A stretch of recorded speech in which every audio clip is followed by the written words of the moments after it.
with the right ingredients, speed, quality, leadership. Good morning. Chipotle has reinvented the fast food business. We really broke all the fast food rules. I believed that we could change fast food culture. Serving food with integrity has produced big profit. They have completely smoked their competitors. And those competitors are following suit, Competition helps us, doesn't hurt us. changing the way America eats. We are really, really passionate about feeding our customers really great food.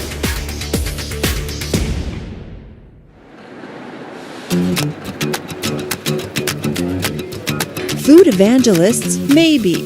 Company on a mission, definitely.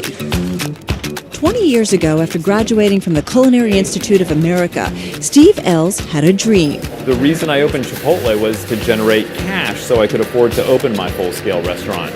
So with a very modest investment, I think I had $80,000 or so. From your dad? My dad lent it to me. With money from Dad and inspiration from California taquerias, Ells opened his first Chipotle in Denver in 1993, serving up tacos and burritos. Since we didn't have very much money, the idea was to use materials that were inexpensive. So plywood and barn metal and pipes for the table bases and the stools and things like that.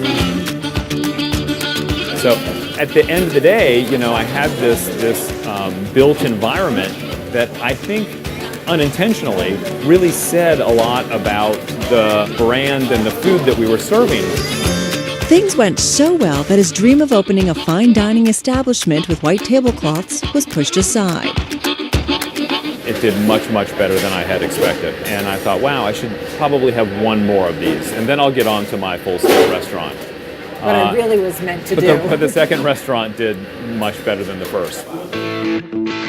Within 5 years, Ells had opened 16 Chipotles and attracted the attention of McDonald's. In 1998, the world's biggest fast food chain began investing in Chipotle. Over the next 7 years, McDonald's put $350 million into the company, becoming the majority stakeholder. It was a great way to really jumpstart Chipotle. Well, without McDonald's, they never would have become a big company, in my view. I mean, they immediately got the benefit of a huge company's systems, processes, real estate expertise, a whole bunch of stuff. But what we found is that we have very, very different cultures. Those different cultures and McDonald's decision to focus on its core business led to a parting of the ways. McDonald's spun off Chipotle in 2006, making more than $670 million on the deal, nearly doubling its original investment. The day Chipotle went public, it had more than 500 locations. The stock went wild, doubling in one day, the second best restaurant IPO of all time. Today, the company's worth about $12 billion, as the stock has more than tripled in the past 5 years. Ells is the driving force. We really broke all the fast food rules. We ordered fresh, whole ingredients. We prepared everything in the restaurant according to classic cooking techniques. And then we served all the food in this interactive format so the customers get to pick and choose exactly what they want. It's a format where customers are lining up, eager for food that hasn't been sitting under heat lamps, but instead is quickly made in front of them. If anything, they actually created that fast casual category. And so I look at them as more of a trailblazer, as a first mover. Fast casual eateries, including Panera Bread and the Mexican food chain Qdoba, don't offer full table service, but promise a higher quality of food and atmosphere than fast food restaurants. Fast casual is the fastest growing category in the restaurant business, boosting sales 13% in the U.S. in 2012. That's compared to sales growth of less than half that at fast food chains, including Yum Brands, Taco Bell, and McDonald's. All well-known brands, but Chipotle takes it further. They've been able to actually brand themselves as a company that you can identify with based on your values. This is Steve. Steve is a classically trained chef. He's also the CEO of Chipotle. Those values highlight locally sourced natural or organic food whenever possible, and an awareness about how animals are raised. You didn't start out that way. No, I mean, I was starting out by buying, fresh food. But you learn that maybe fresh is not enough anymore, that you really need to understand the provenance and the methods by which farmers and ranchers raise food. Steve had an idea. He visited the industrial hog farms where most pigs are raised. The pigs were kept indoors all the time. My introduction to the way most of the pigs are raised, I'd say 99% of them, and I learned about this maybe 12 years ago or so. When I saw that, it was really shocking to me. I mean, it's a model that I think is based on a lot of exploitation. Pigs are crammed into confinement factories, if you will. You were upset by it. It was very upsetting. I think most people who see that would be upset. So upsetting that Chipotle decided it would no longer use pigs or cows raised on industrial farms. Today, the pork is raised on open fields at the Nyman Ranch Pork Company, a farmers cooperative, the family-owned Polyface Farms, and other suppliers. Chipotle buys more naturally raised meat than any other restaurant company in the world. The cilantro is organically grown, and the chain uses lettuce, peppers, and oregano from local farms around the country. This food with integrity comes from Els, where he has taken a hands-on approach in every part of the business, from the design of the tables and chairs to food preparation. So how long did this cook? This cooked for 5.5, almost 5.5 hours. And hands-on when it comes to picking managers, marketing, and customer service. It's a philosophy preached by Chipotle's management team. Anytime we get customer feedback that they've had an experience that was less than wonderful. You call them. Don't tell me you call them. Well, you know, we do. Steve and I, if we get an email from a customer, we pick up the phone and call them or we write them back. A handful of Chipotle's senior managers are longtime friends of Steve Els. We were calling it back at the office the Chipotle Mafia. There are a lot of people who make up the senior management team. Two I happen to have gone to school with. Those two are co-CEO Monty Moran and Chief Marketing Officer Mark Crumpacker. Then there's another high school pal, Joe Stupp, who runs Chipotle's social media.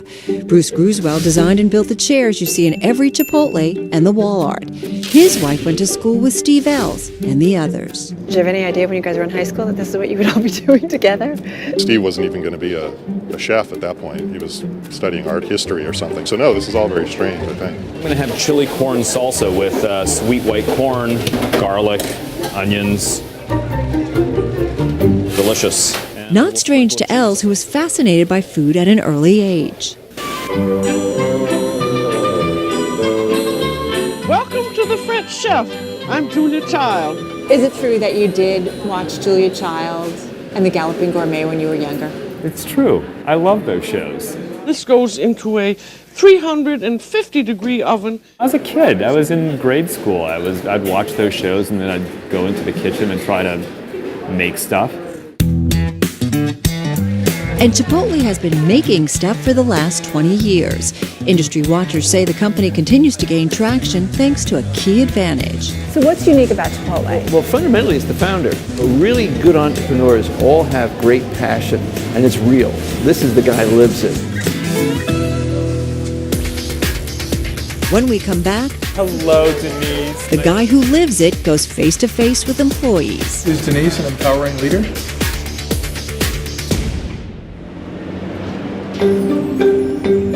Hello. Companies talk about the importance of having a people culture. How are you? Emmanuel, nice to meet you. This company means it. Hello, Denise. Nice to see you. It's 9 a.m. on a Monday morning, and the co-CEOs of an approximately $12 billion company are making a surprise visit to this Chipotle. Rogelio? Hi, nice to meet you. Their mission, to interview every employee who works here. Good, I'm Steve. I'm David. David, good to meet you. Last year, Els and Moran made 220 visits to personally check in on Chipotles around the country and search for what they call the next restaurant tour. Saeed. Nice to meet you, Saeed. I'm Monty. It's a title that goes to an elite manager who has shown an ability to work with people and promote from within the ranks. Do you know what a restaurateur is? Yeah, I do. What is it? It's someone with high standards, people who like, see, now you make me so nervous because you asked that question. What was your name again? For the next 7 hours, Els and Moran talked to the team. Is this your first Chipotle? Yes, it is. First one? Their goal, put employees at ease while checking in on what's going on at the restaurant. So how was your team when you arrived? Can I be honest? I had to get rid of most of them, and then this is my brand new team. Hi, Ariba. Hi, Reba. Who hired you? Denise. Is it fun to work here? You're not. It doesn't sound very convincing. No, it is. Like everybody's really friendly. Is Denise an empowering leader? Definitely. What makes you say that? She is constantly on top of everybody. She is constantly teaching. So what attracted you to Chipotle? Why did you decide to come here? I love cooking, Yeah? Yeah, that's my passion. What do you want to do? What's your goal? I want to go top. Over the years, I knew that Chipotle had all kinds of potential, but the concept was never really reaching its full potential. And so I knew I needed to have something, some sort of a program, something that would enable us to attract better people. You know, when Steve approached me to join Chipotle, the reason he approached me is because he was intrigued by the kind of culture we had at my law firm, and where there was, you know, a lot of people who were really into what they were doing. And I think Steve saw that and asked me, and challenged me over the years as to whether I could bring that culture, that kind of culture, to Chipotle. The hero in their system is the store manager that manages to promote the most people who are qualified. It's essential to their growth model. Today, the chain has more than 1,400 restaurants in the U.S., adding new stores at a more than 13% clip in each of the last 4 years, as the number of locations almost doubled. Chipotle may open as many as 180 more U.S. restaurants by the end of this year. Internationally, Chipotle began expanding 5 years ago and now has 5 restaurants in Canada, 7 in Europe, with more under construction. But growth of locations and talk that they may raise prices by the end of the year alone isn't enough to appease some investors, especially with the company's slowing revenue and same-store sales growth. Some investors say Chipotle's shares have gotten ahead of themselves. This is a mature company trading at 40 times earnings, 4 times sales, and it's trading at 40 to 50% over any of its peers. When you're looking at the S&P 500 and you're looking at the multiple and you're looking at its competitors, this is trading like an internet stock, and there's no reason it should be.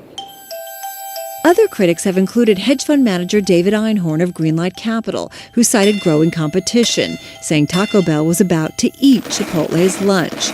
Bond fund manager Jeff Goodlack of DoubleLine has also advised shorting Chipotle stock, telling investors in May a gourmet burrito is an oxymoron. All you need to compete with its core business is a taco truck.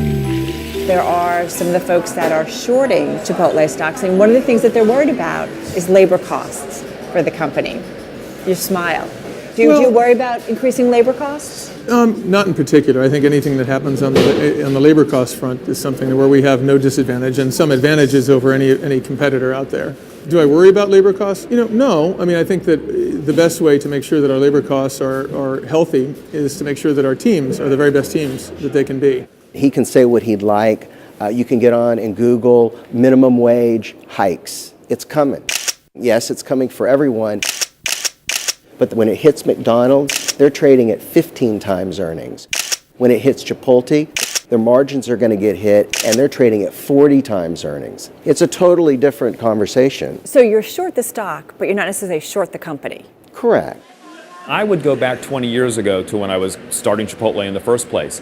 If I had thought about making money instead of creating a great restaurant experience, I would have thought about, I need to buy cheaper ingredients. I need to buy things that are highly processed and easy for an inexperienced, low-performing team to consistently produce. Chipotle has run into some problems in its effort to build top teams. In 2010, an audit by federal investigators found undocumented workers at Chipotle, leading to hundreds of firings. The company says it now has programs in place to ensure all workers are legally in the U.S. Our turnover has sort of normalized now. I think for a while it was increased as a result of some of the concerns that arose from the investigation with regard to immigration. But no, it's leveled off now.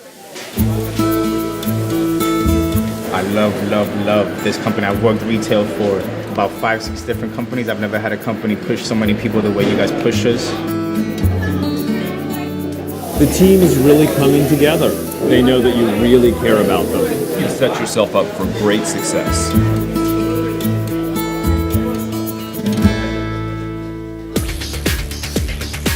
Coming up, Chipotle's success may lie in its untraditional methods. We don't do the same kind of advertising everybody else does.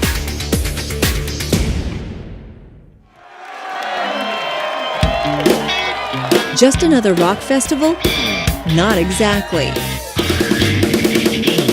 It's the annual Cultivate Festival, part of Chipotle's unconventional approach to marketing that includes cooking demos. What's happening is the nitrogen, it doesn't have any calories or flavor, it's just a coolant. Eating, Tacos for everyone! drinking, and education. In between the free burritos, there are booths that promote sustainable agriculture That's a cucumber, a baby cucumber. and highlight the dangers of industrial farming. Cotton uses more pesticides than any other agricultural crop in the world. Chipotle's philosophy, food with integrity, in the form of an all-day party.